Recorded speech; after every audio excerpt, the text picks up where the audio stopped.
Fakultet za odgojne i obrazovne znanosti, dislocirani studij u Slavonskom Brodu. Akademske 1999-2000. godine bio je druga visokoškolska ustanova na području Brodsko-posavske županije.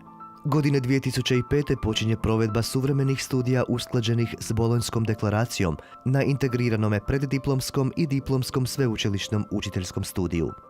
Daljnjim je ustrajnim radom i razvojem usustavljen sveučilišni program preddiplomskog studija ranoga i predškolskog odgoja i obrazovanja, a potom i diplomskog studija, te 11. rujna 2014. godine Učiteljski fakultet mijenja naziv u Fakultet za odgojne i obrazovne znanosti.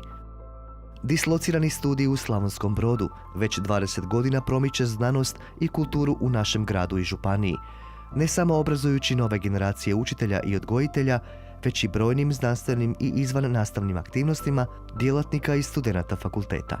Svake se godine upisuje oko 110 novih studenata, a interes za studiranje studenata iz svih krajeva Republike Hrvatske višestruko je veći.